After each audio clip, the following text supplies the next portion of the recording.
Marcus Bennett thought freedom meant leaving his wife behind. He signed the divorce papers, walked away, and built a new life, until a midnight call from the hospital shattered everything. "Only you can save them," the nurse said. "Your ex-wife and twin sons. Sons he never knew existed. Blood he never knew he'd shed. Some endings aren't written in ink. They're carved into the very marrow of who we become." Before we continue, please make sure to hit like and subscribe. And really, I'm curious. Where are you watching from? Drop your country name in the comments. The courthouse conference room carried the weight of 1,000 broken promises. Marcus Bennett watched his wife's hand tremble as she gripped the pen, preparing to sign away their 7 years together. The scratch of ink against paper seemed impossibly loud in the sterile silence, drowning out the muted conversations of other couples waiting their turn to legally dismantle what they'd once sworn would last forever. Sarah didn't meet his eyes. She never did anymore, not since he'd told her their marriage had run its course. Her fingers shook as she wrote her name, and Marcus recognized the gesture, the same way she'd always steadied her wrist when fighting back tears. When she slid the papers across the mahogany table, the sound was like something dying. He'd initiated this, pushed for it, made it abundantly clear their relationship had reached its end. Now here they sat, two strangers who'd once shared everything, signing away their future with mechanical precision. Marcus picked up the pen before doubt could creep in, before she could say something that might make him question the choice Victor Stone kept telling him was necessary. "You can't build an empire while dragging the weight of a failing marriage behind you," Victor had said more times than Marcus could count. The signature flowed quickly, decisively. Just like that, it was finished. Years of shared dreams, late-night conversations about the children they'd have someday, promises made under starlight, all reduced to 2 signatures on a legal document that would be filed and forgotten. Sarah stood immediately, gathering her purse with hands that wouldn't stop shaking. The chair scraped against the floor with a sound that made Marcus wince. "Sarah, wait," he heard himself say. She paused at the door, her back to him, shoulders rising with a deep breath. "I hope you find whatever it is you're searching for," she said quietly. Not bitter, not angry, just exhausted. Then she walked out, her footsteps echoing down the hallway until they faded into silence. Marcus sat staring at the empty doorway. The door swung closed with soft finality. The lawyer, a gaunt man named Atkins with wire-rimmed glasses, cleared his throat. "Mr. Bennett, the paperwork will be finalized within—" "I know," Marcus cut him off. He didn't need to hear the administrative details, didn't want to think about what came next. He gathered the papers and walked out into the corridor. The building bustled with activity, lawyers in sharp suits, families waiting nervously, children running between benches. But Marcus felt completely disconnected from it all, like he was watching life happen behind glass. Outside, rain had started falling. A steady drizzle turned everything gray and washed out. Marcus sat in his car, holding the signed papers in his lap. He was free. So why did he feel like he'd just made the worst mistake of his life? His phone buzzed. Victor Stone. "It's done," Marcus said. "Excellent, that's excellent. Now you can focus on what really matters." Victor's voice crackled with enthusiasm. "Listen, we're celebrating tonight, the penthouse. Bring that winning energy with you. Time to move forward." Victor hung up. Marcus sat in his car, watching rain streak down the windshield. He told himself for months this was the right choice, that he couldn't build the future he wanted while tied to a marriage that wasn't working. That love wasn't enough when everything else was falling apart. But as he pulled out of the parking lot, he couldn't shake the image of Sarah's trembling hand as she signed. The way she'd tried so hard to hold herself together. The way she'd wished him well even though he was the one leaving. The city stretched out before him, endless and gray. Somewhere in it, Sarah was starting a life without him, because he'd told her to, because he'd decided she was holding him back, because he'd been so certain he knew what he wanted. The rain kept falling. Marcus kept driving, leaving everything behind but carrying the weight of it with him. Loneliness doesn't announce itself with fanfare. It seeps in quietly, one empty hour bleeding into the next. The apartment was smaller than Sarah had expected. One room with a kitchenette tucked into the corner and a bathroom barely large enough for a shower. The windows rattled when the wind picked up, making the whole place feel unstable, temporary. She set down the last box and surveyed her new life. The walls were bare except for a water stain in the corner that resembled a map of nowhere. The carpet showed wear patterns from previous tenants. Someone had left a dying plant on the windowsill, a spindly thing with brown leaves she didn't have the heart to throw away. Sarah sat on the floor, back against the wall, and listened to the couple next door laughing about something. Their voices filtered through the thin walls, bright and easy. The way hers used to be. The way hers and Marcus's used to be before he decided she wasn't enough. She turned on the television, a cooking show where someone made pasta from scratch, discussing the importance of good olive oil. She turned the volume up until it drowned out the laughter next door. The days blurred together after that. She unpacked slowly, as if putting things on shelves might make this place permanent, might mean she really was alone now.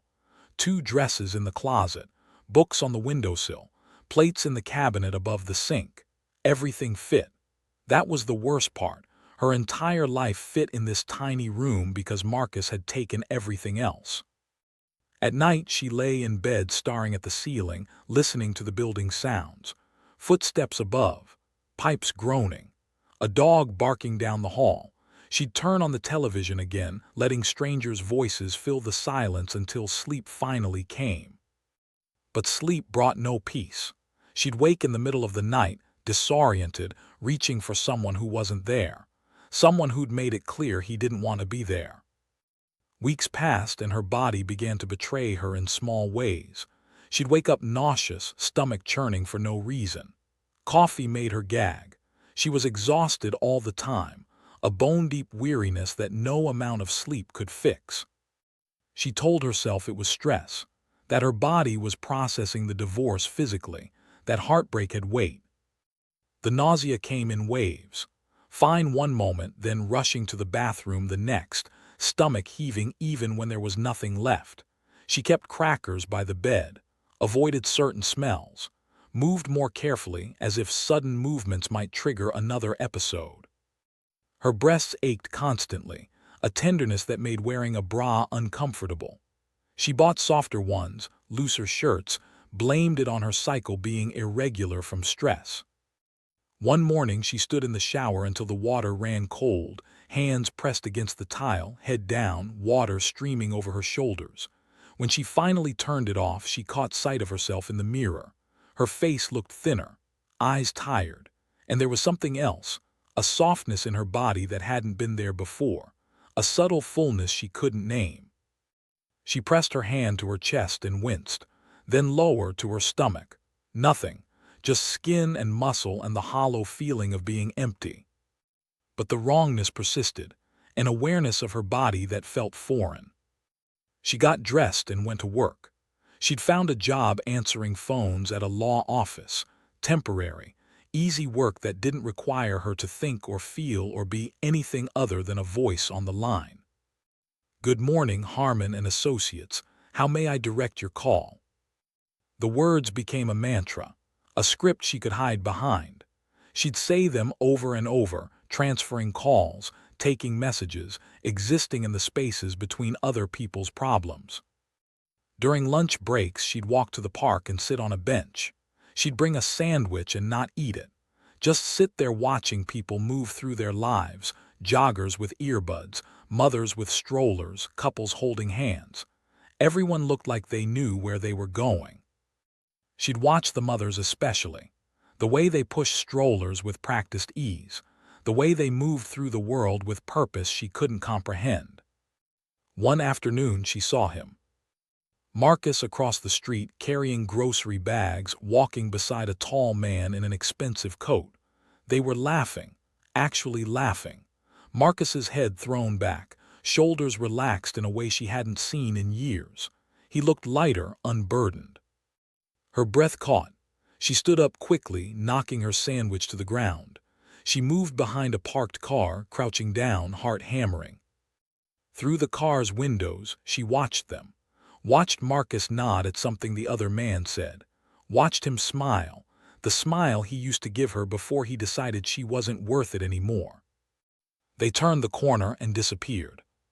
She stayed behind the car for several minutes, hand pressed to her chest, trying to calm down, trying to remember how to breathe. That night she stood in her bathroom staring at her reflection. The nausea had gotten worse. The exhaustion was constant. And there was something else, a feeling she couldn't name, a presence in her body that felt both foreign and familiar. She pressed both hands to her stomach, felt the slight swell she'd been ignoring, the subtle roundness that didn't match her weight loss everywhere else. "It's just stress," she whispered to the mirror, "just grief." But even as she said it, she knew it was a lie. Her body knew the truth before her mind did, had been trying to tell her for weeks. She climbed into bed and turned on the television. A late-night talk show, someone telling jokes she didn't find funny. She turned up the volume and pulled the blanket over her head. In the apartment next door, the couple was laughing again, always laughing. And Sarah lay there in the dark, one hand resting on her stomach, feeling something shift inside her that she wasn't ready to name. Something that would change everything. A life, maybe two, growing inside her while Marcus moved on with his unburdened existence. She just didn't know it yet. Some truths arrive too late to change the past, but just in time to shatter the future. The morning started like all the others. Sarah woke to her phone alarm, nausea already waiting like an unwelcome guest. She moved through her routine mechanically, shower, dress, coffee she wouldn't drink. The bus stop was 3 blocks away. She walked with her head down, watching her feet move one in front of the other, counting the cracks in the sidewalk. Anything to keep her mind from wandering. The world tilted without warning. One moment she was standing, waiting for the bus with a handful of other commuters. The next, the sidewalk rushed up to meet her. She felt her knees buckle, felt pavement scrape her palms, heard someone shout, felt hands grabbing her arms. Then nothing. She woke to brightness, fluorescent lights burning into her eyes, white walls, white ceiling, the chemical smell of disinfectant. "You're awake, good, stay still." A nurse appeared above her, young and efficient, checking something on a monitor. The beeping was too loud. Each beep felt like it was happening inside her skull. "What happened?" "You fainted at the bus stop. Someone called for help. You've been out for a while. Do you remember hitting your head?" Sarah tried to think back. The sidewalk, the impact, the hands catching her. "I don't know, I don't think so." "We're going to run some tests. The doctor will be in soon." The nurse left. Sarah was alone with the beeping machines and bright lights. She closed her eyes and tried to slow her breathing. "Hello." She opened her eyes. A young doctor stood at the foot of her bed holding a tablet. He had kind eyes and tired shoulders. His name tag said Dr. Reeves. "I'm Dr. Reeves. How are you feeling?" "Tired, confused, mostly embarrassed." "No need for embarrassment. Fainting is your body's way of telling you something's wrong. We're going to figure out what that is." He moved to the side of the bed. "Can you tell me about your symptoms? How long have you been feeling unwell?" She thought about it. "A few weeks, maybe more. I've been tired, nauseous. I thought it was stress." "Any chance you could be pregnant?" The question hung in the air like smoke. "No," she said automatically, then stopped, counted back in her mind. The divorce had been how long ago? The last time she and Marcus had been together was before that, before he told her he wanted out. "Actually," she said quietly, "I don't know." Dr. Reeves nodded like this was the answer he'd expected. "Let's find out. I'm going to do an ultrasound." He wheeled over a machine, helped her adjust the bed, lifted her shirt. The gel was cold on her skin. "Sorry, this will just take a minute." He pressed the transducer to her abdomen, moving it slowly, watching the screen with focused attention. She turned her head away. She didn't want to see, didn't want to know if she was pregnant with Marcus's child while he celebrated his freedom. "Oh," Dr. Reeves said softly. She looked at him. His expression had changed, surprise, wonder. "What?" she whispered. He turned the monitor toward her. The screen was dark except for two small shapes pulsing in the static, two rhythms, two heartbeats flickering like distant stars. "Twins," Dr. Reeves said gently. "You're pregnant with twins." The world stopped spinning, or maybe it started spinning too fast. She couldn't tell the difference. She stared at the screen, at the two tiny pulses, and something broke open inside her chest. "That's not possible," she heard herself say. "It's very possible. Based on the size, I'd estimate you're about 12 weeks along, maybe more." 12 weeks, she tried to think, to remember. Everything from the past few months was a blur. The divorce, the move, Marcus telling her he needed to move on. She was crying. When had she started crying? Tears streamed down her face, hot and unstoppable. She pressed her hand to her mouth, then to her stomach, feeling the slight swell she'd blamed on stress eating. "Twins," she whispered. "Yes, and from what I can see, they're healthy. Strong heartbeats, good positioning, but you're severely dehydrated and your iron levels are low. That's why you fainted. You need to take better care of yourself. These bobbies need you." These bobbies, Marcus's bobbies, growing inside her while he moved on, while he started fresh, while she carried them alone. "Does anyone know?" Dr. Reeves asked carefully. "The father?" She shook her head, tears kept coming. "No, he doesn't know. We're divorced. He left me. Her voice broke. "He's gone." Dr. Reeves pulled over a chair and sat down. He didn't say anything for a moment, just let her cry. "What you do next is your choice," he said finally. "But these bobbies are real. They're here, and they're going to need you to be strong."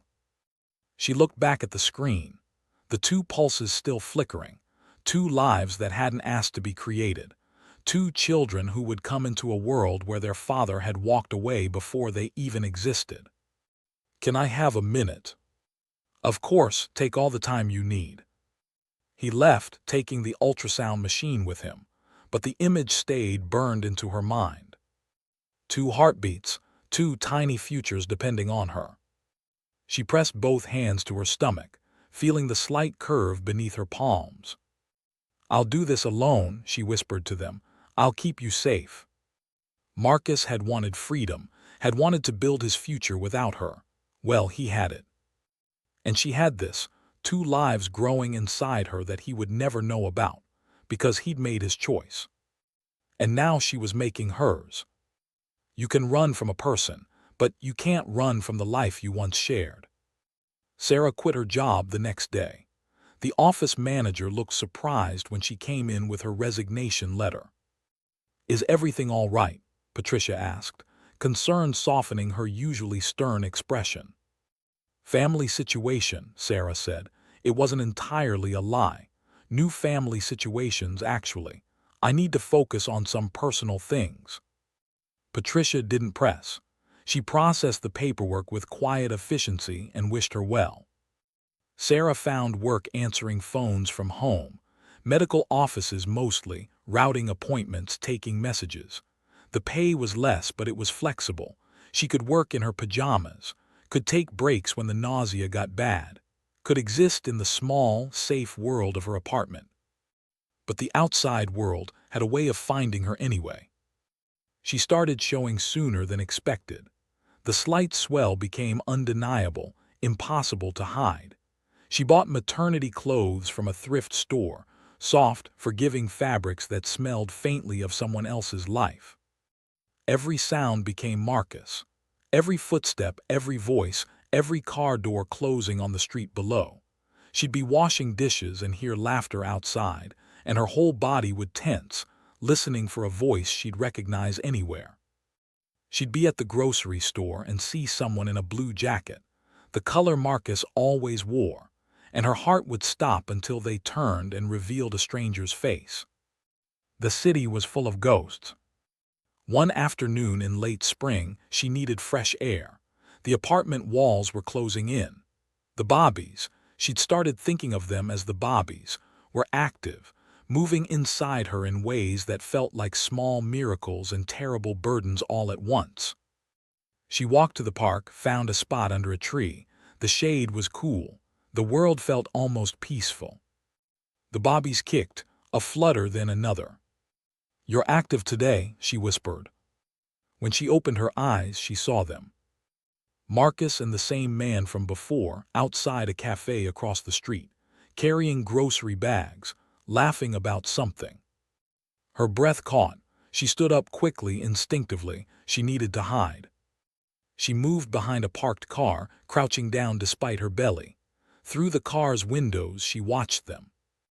Marcus looked good, healthy. His hair was shorter. He was dressed well, moving like someone who'd shed dead weight and felt lighter for it. They stopped at the crosswalk. If they crossed, if they came to the park, if he saw her like this. But they turned the other way, walked down the street, disappeared around the corner. She stayed behind the car for several minutes, hand pressed to her chest. The Bobbies kicked again, harder this time. "It's okay," she whispered. "We're okay." But they weren't okay. Nothing was okay. She'd just seen the man who'd abandoned her, looking happier than he'd been in years, while she hid behind a car, carrying his children he didn't know existed. The body keeps score, and when the debt comes due, it comes all at once. The doctor's office smelled like cleaning supplies and worry. Sarah filled out forms, checking boxes about medical history. When it asked for the father's information, she left it blank. Dr. Chen was a stern woman with silver hair pulled back in a tight bun, and eyes that missed nothing. "You're anemic," she said, reviewing the chart. "Severely, your iron levels are dangerously low, your blood pressure is concerning, you need support, someone with you. Do you have family, friends, the father?" Sarah flinched. "I'm fine, I can handle it." "Can you?" The question hung between them. "Yes," Sarah said, but her voice wavered. "I'm not trying to judge you. I'm trying to keep you and these Bobbies alive. Right now, you're not doing that. If you don't make changes, there will be consequences." Sarah nodded, took the prescriptions, promised to do better. But doing better was harder than promising. The iron supplements made her nauseous. Food tasted wrong. Everything smelled too strong. She lost weight instead of gaining it. The nights became unbearable. She'd lie awake, back aching, legs cramping, the Bobbies pressing on her bladder every hour. She'd fall asleep sitting up sometimes, on the couch at her desk, in the middle of answering a phone call. Her hands started shaking, small tremors that made it hard to hold anything. She dropped things constantly. Each time, she'd stare at her hands like they belonged to someone else.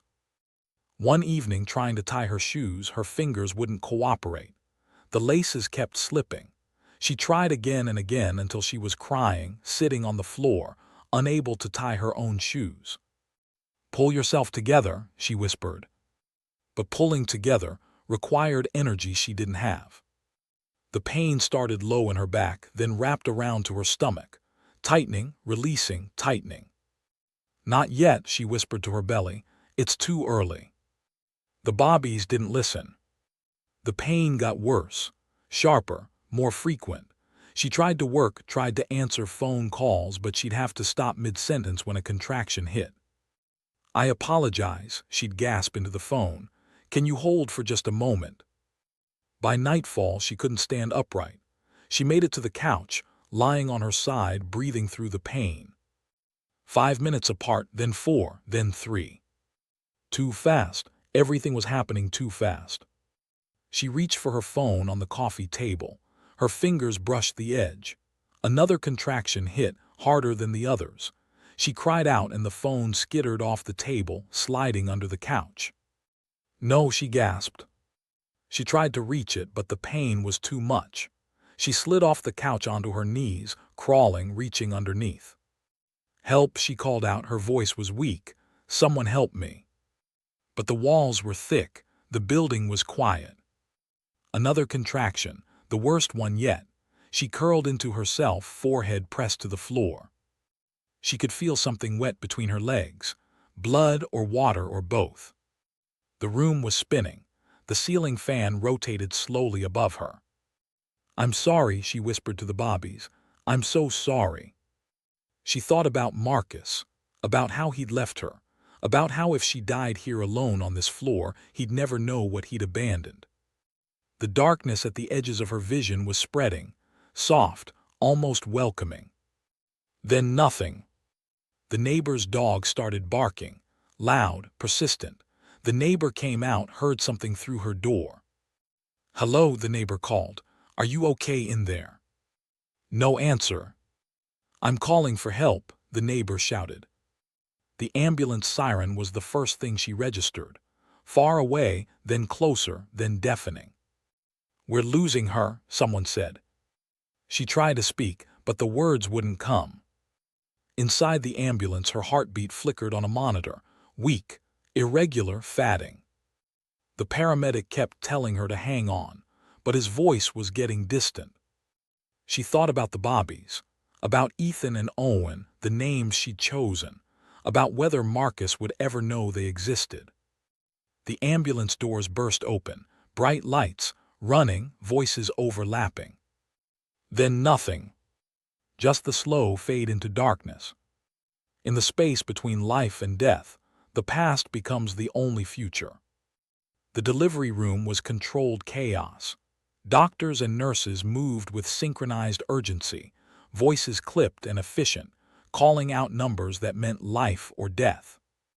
Dr. Chen stood at the center, delivering two bobbies who came into the world silent and blue. The first twin emerged limp. No cry, no movement. A nurse swept him away to a warming table, working with practiced desperation. The second followed quickly, just as silent, just as still. And on the delivery table, Sarah was bleeding out. "BP dropping," someone called. 80/40, she's crashing. "Hang another unit," Dr. Chen ordered, "and get me lab results now." Her heart rate stuttered on the monitor, her breathing shallow, rapid. "Doctor, the bobbies aren't responding." Dr. Chen looked up. Across the room, two tiny bodies lay under warming lights, two nurses working frantically. "Keep working," Dr. Chen said firmly. "Don't stop." She turned back to her patient, the woman who'd come in alone, who'd carried twins with no support, who'd nearly died before anyone found her. "We need more blood," Dr. Chen said. "Check the database, find a match." A technician named Tors was already at the computer, fingers flying over the keyboard. "What's her type?" "OB negative." Tors frowned, clicked, searched. His shoulders tensed. "Doctor, we have a problem." "Talk to me." "There's no match in the database. OB negative is rare. We don't have enough in stock and the regional banks are depleted. There was a major accident earlier, multiple casualties." "Then widen the search." "That'll take time we don't have." The monitor beeped a warning. Blood pressure dropped again, 60/30. Dr. Chen made a decision. Check her records, emergency contacts, family, anyone who might be a match. A nurse named Maria grabbed the intake file, flipped through pages of mostly empty forms. "There's nothing here. She came in alone. All the forms are blank." She stopped. "Except there's an old emergency contact from before. Marcus Bennett listed as husband, but there's a note here, divorced." Dr. Chen looked at the woman on the table, at the twins fighting for life across the room, at the blood pressure numbers that kept dropping. "Call him," she said. "Call him now." Maria hesitated. "If he divorced her?" "I don't care if he left her. I don't care if he broke her heart. I care about keeping this woman and these bobbies alive. Make the call." Maria grabbed her phone, found the number, dialed with shaking fingers. It rang and rang and rang. In the neonatal corner, one of the bobbies made a sound, a small, wet gasp, Then a cry, weak but present. "We got one," a nurse called. "Baby A is breathing." The second baby followed moments later. Another gasp, another cry, both weak, both struggling but alive. Dr. Chen allowed herself 1 second of relief, then turned back to the mother, whose chance was slipping away. Still no answer. Maria shook her head. "It went to voicemail. I'll try again." Across the city, in a restaurant with low lighting and expensive wine, Marcus Bennett sat at a table with Victor Stone, celebrating a freedom he'd convinced himself he wanted. His phone buzzed, unknown number. He glanced at it and turned it face down. "Everything good?" Victor asked. "Fine, just spam probably."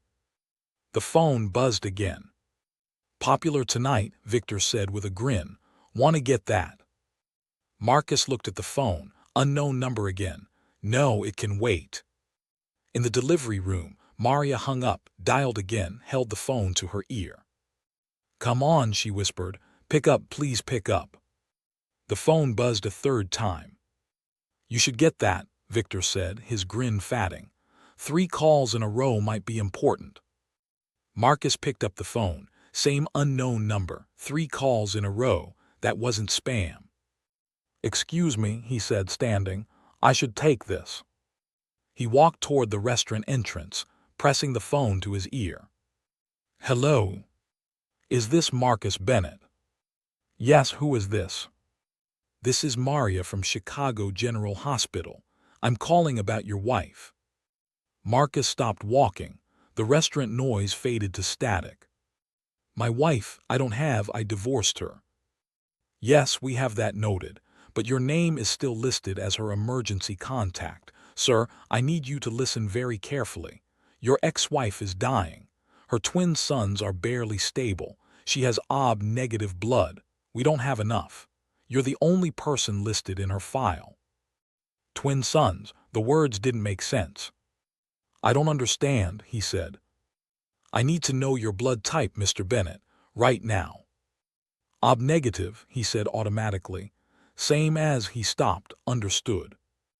"Oh God." "Mr. Bennett," Maria's voice was steady.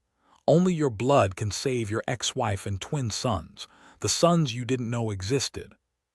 The phone felt heavy in his hand. "I'm coming," he said. "Tell me where." Some calls come too late. Some come exactly when they're supposed to. Marcus stood outside the restaurant, phone pressed to his ear, trying to make his brain work. "Repeat that," he said. "Say it again." Maria's voice came through steady and clear. "Your ex-wife is in critical condition following an emergency delivery of twin boys. She's hemorrhaging and needs a blood transfusion. OB-negative is rare. We don't have enough in stock. Are you able to donate?" "Twin boys," the words felt foreign. "Yes, sir." "How old?" "They were just born minutes ago." Marcus's mind raced backward. The divorce had been months ago. The last time he'd been with her was before that, before he'd told her he needed to leave. She'd been pregnant when he left her. "Are they mine?" he asked, though he already knew. "Sir, I can't answer that. What I can tell you is that a woman is dying, 2 infants are barely stable, and you're the only person listed who might be able to help. Are you able to come to the hospital?" Behind him, Victor appeared. "Marcus, everything okay?" Marcus held up a hand. "Wait, not now," to Maria. "Tell me where." She gave him the address. Chicago General, emergency entrance. "I'm leaving now." He hung up and turned to Victor, already reaching for his coat. "I have to go." "What happened?"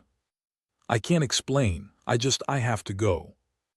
Marcus moved past him, grabbed his coat, threw money on the table without counting it. "Talk to me," Victor said. "What's going on?" "Sarah, my ex-wife," Marcus said, hands shaking as he pulled on his coat. "She's in the hospital. He couldn't finish. I have to go." "I'll come with you." "No," Marcus's voice was sharp, then softer. "No, thank you. I need to do this alone." He left the restaurant and stood on the sidewalk, trying to remember where he'd parked.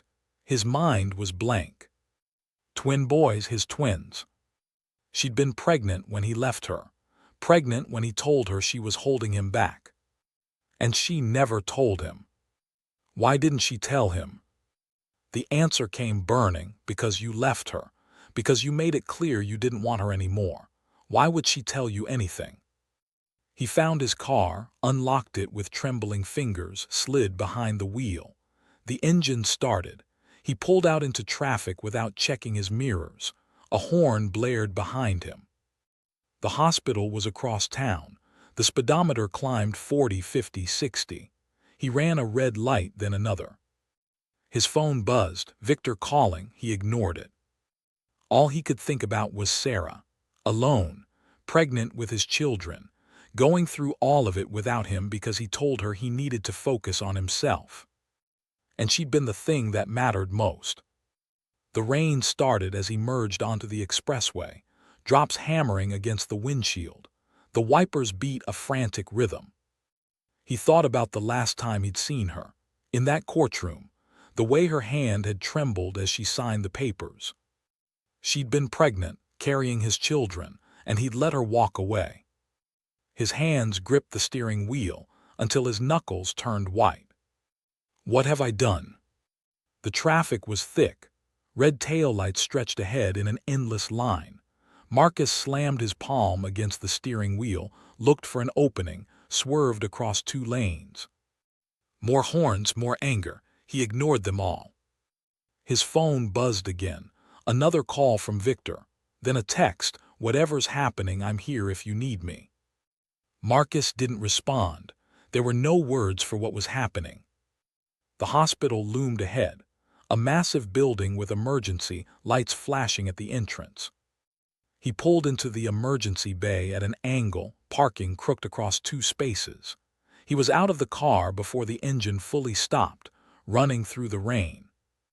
Inside, controlled chaos, people waiting, nurses moving with purpose, machines beeping.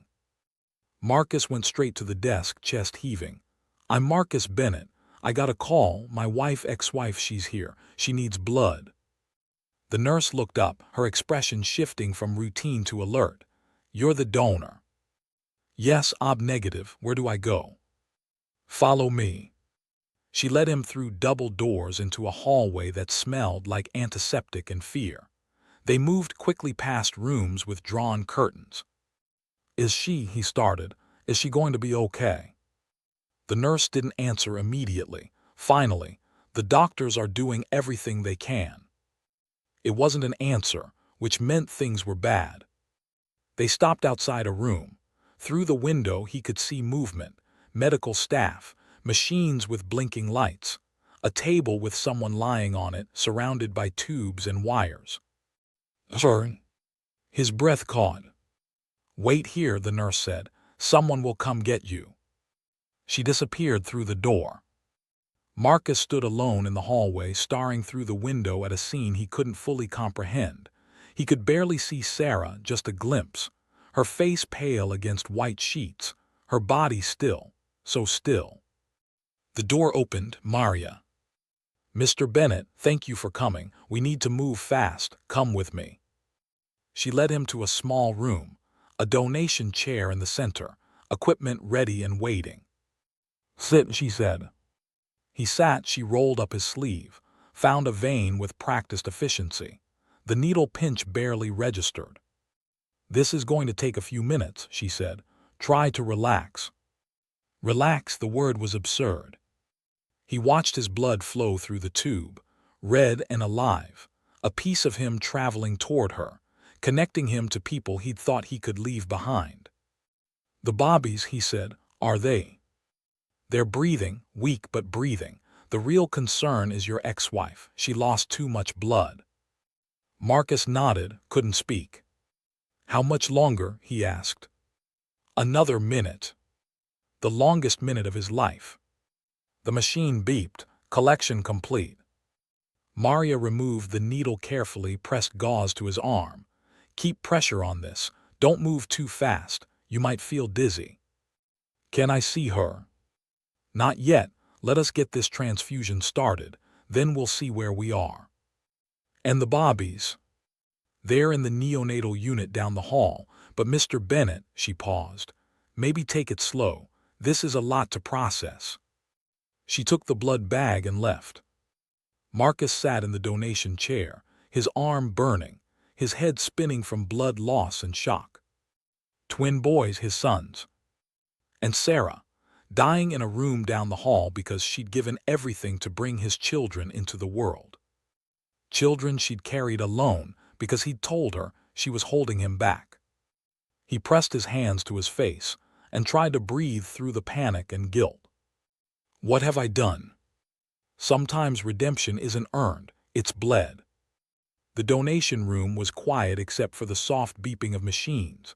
Marcus stared at the ceiling, white tiles, fluorescent lights, anonymous. You're doing great, Maria said softly. Am I? His voice sounded hollow. Because I just found out I abandoned my pregnant wife, that I left her to go through all of this alone. Maria didn't respond immediately. She never told me, Marcus continued, voice cracking. And I don't blame her, why would she? I told her I needed to move on, that I couldn't build my future with her in it. He laughed bitterly. And all that time she was carrying my children. The machine beeped, the bag was full. Maria removed the needle, taped gauze to his arm. Keep pressure on this. Can I see her? Not yet, let us get this transfusion started. And the Bobbies? They're in the neonatal unit down the hall. But Mr. Bennett, she paused, her expression softening. What you did leaving her, that's between you and her. What you're doing now, being here, giving blood, saving her life, that matters too. She left. The door opened. Dr. Chen entered. She looked tired. Her scrubs were stained with blood. Mr. Bennett.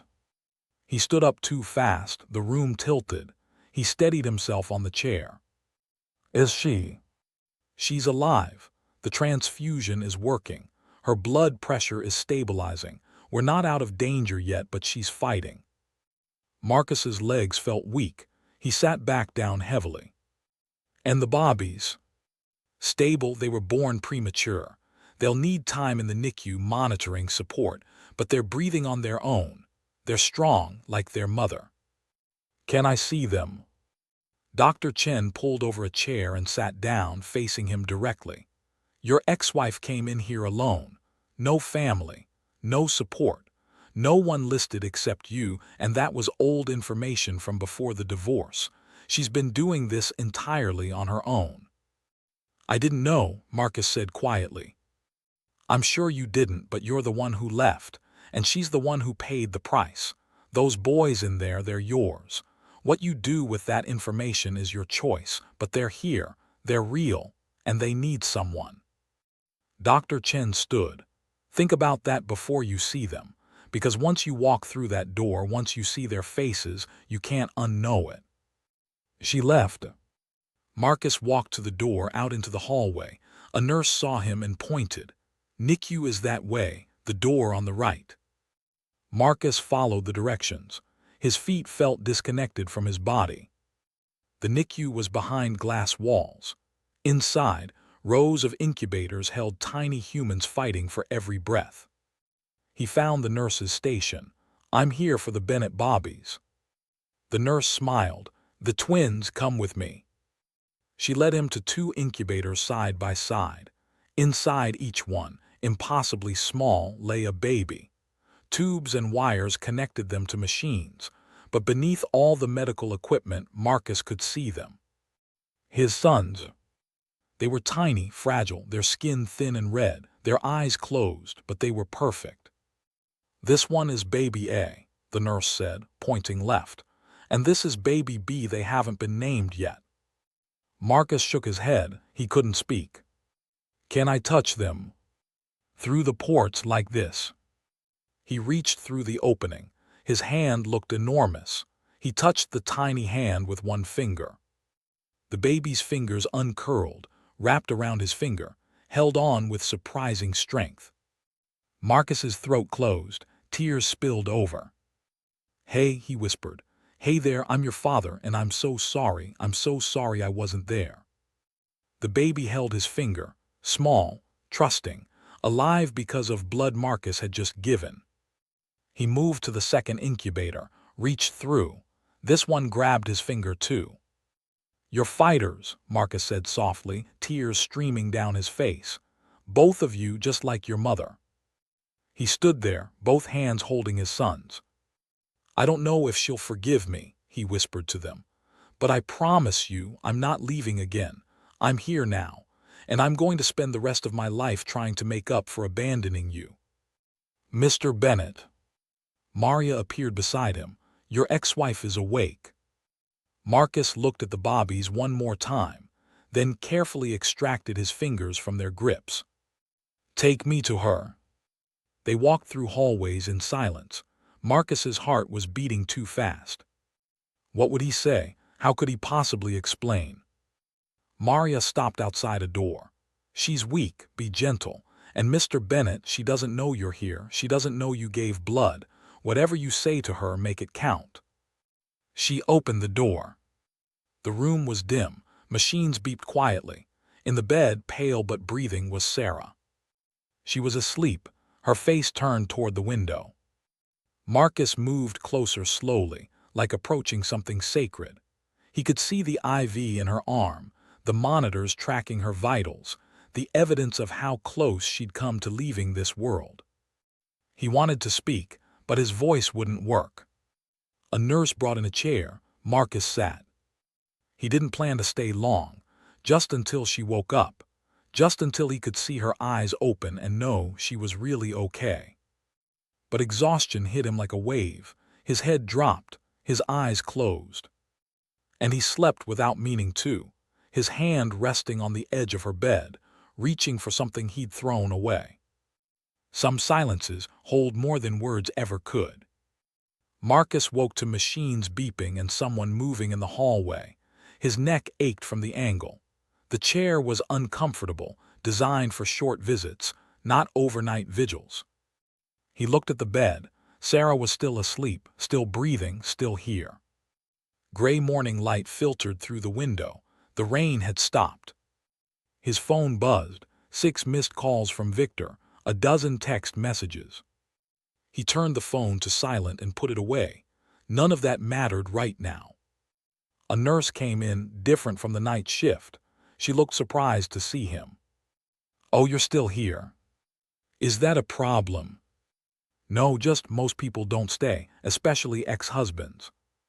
Marcus flinched at the words. The nurse checked the monitors, made notes on a tablet. "She's doing much better. Vitals are stable. She'll probably wake up soon." She glanced at him. "You should go see them, the bobbies, they're beautiful." The nurse left. Marcus sat in the silence, watching Sarah sleep. He tried to remember the last time he'd seen her face this peaceful, before he'd told her he wanted out, before he'd broken her heart. He couldn't remember. She'd carried their children alone, had faced everything without anyone to share it with, had made decisions about their futures without his input because he'd made it clear he didn't want to be part of her future. His phone buzzed again. Victor wasn't giving up. Marcus stood, walked into the hallway to answer. "Where the hell are you?" Victor's voice was sharp with worry. "At the hospital." "Is everything okay?" Marcus almost laughed. "My ex-wife had twins last night. Emergency delivery. They're mine." Silence on the other end. "What?" "She was pregnant when I divorced her. She never told me. She almost died last night. They all almost died. I gave blood. I'm not leaving, not ever again." "Marcus, I don't. Jesus, are you okay?" "No, I need to take some time. Everything we've been working on has to wait." "Wait, Marcus, we've been building this for months. The investors." "I know, but I have sons. Twin sons that I didn't know about because I left their mother. I'm not making that mistake again." Victor was quiet for a long moment. "Okay, I get it. Family first. We'll figure it out. Take whatever time you need." "Thank you." "And Marcus, for what it's worth, you being there now matters. You can't change the past, but you can change what comes next. Marcus hung up and turned off his phone completely.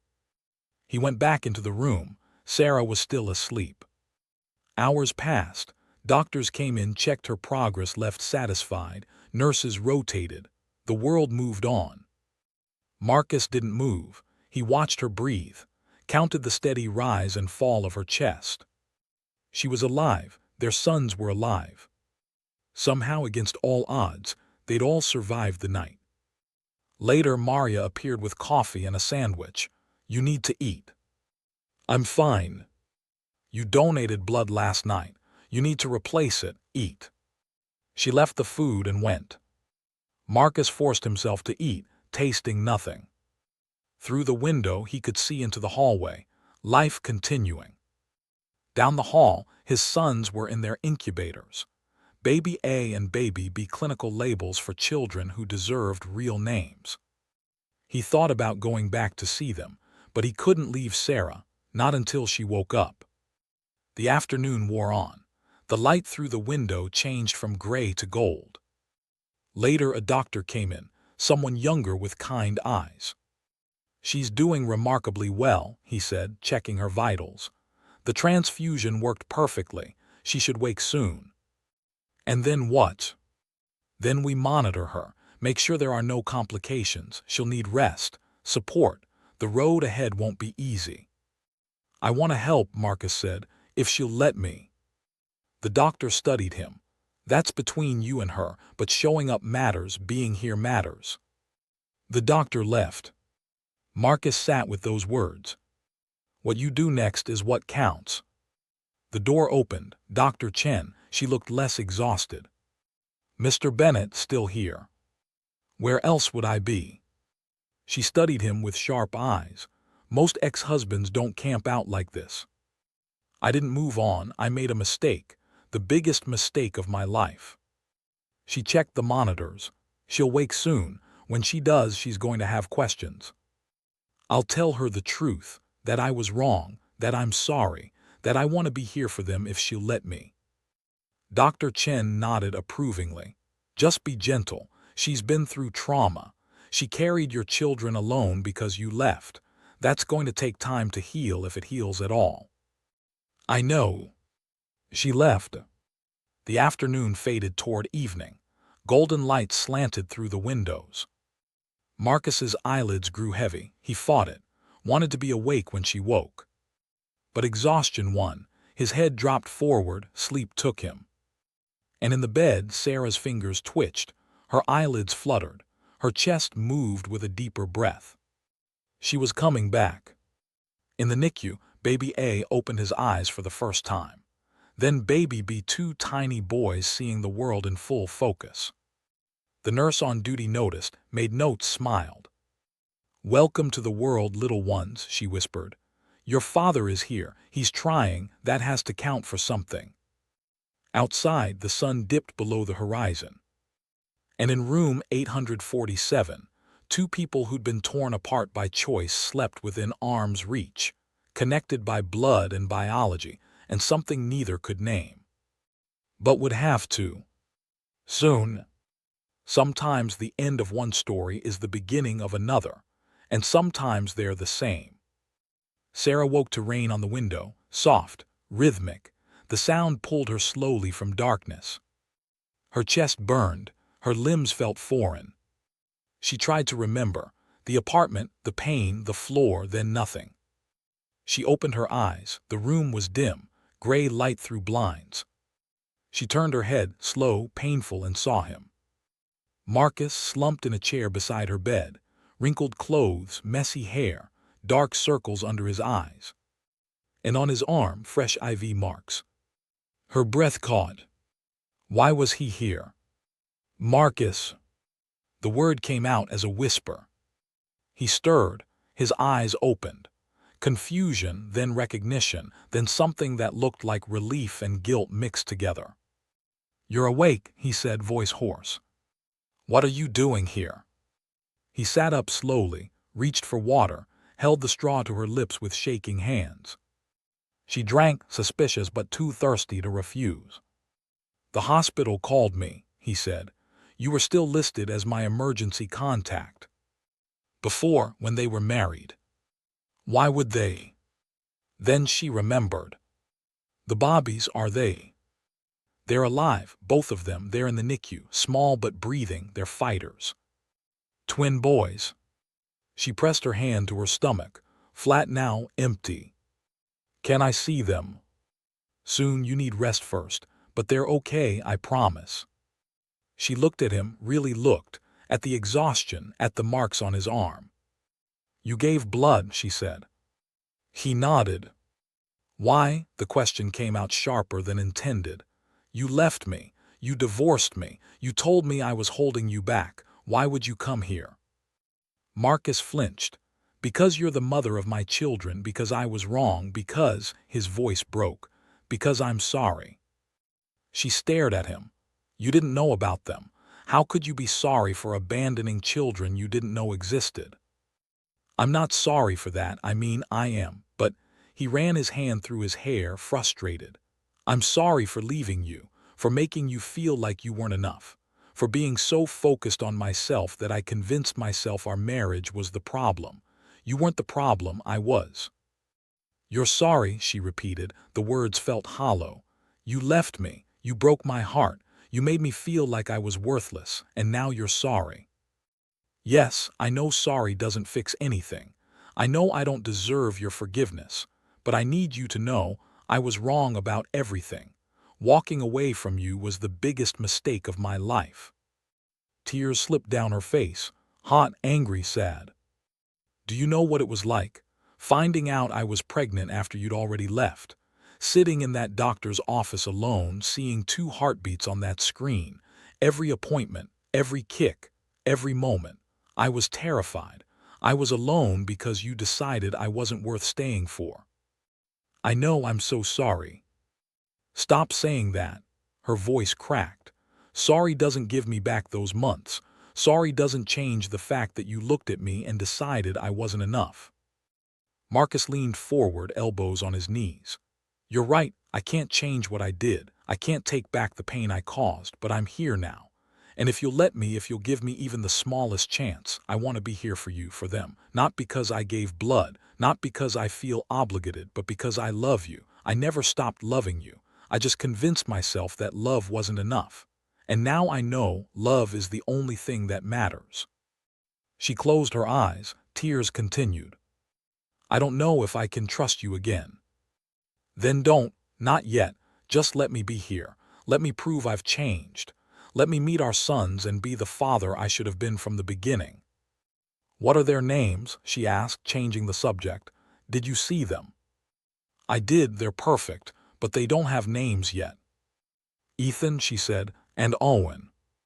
Marcus nodded. Strong names, survivor names. They had to be survivors. They had no choice. He squeezed her hand gently. She almost pulled away.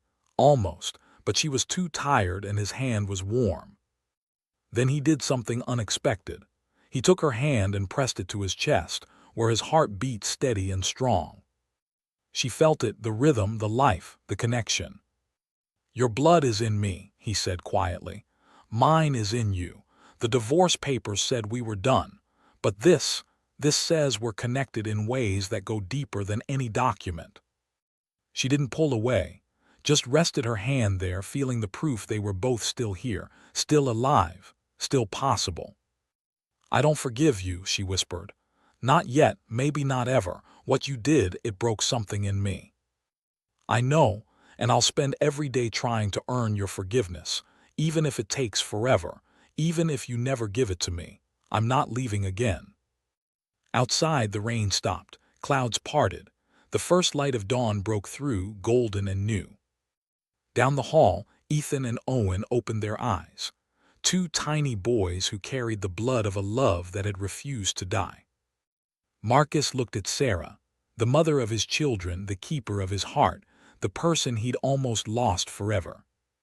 And she looked back with eyes that held years of pain and something else, something that looked like the smallest glimmer of hope. No words, not yet.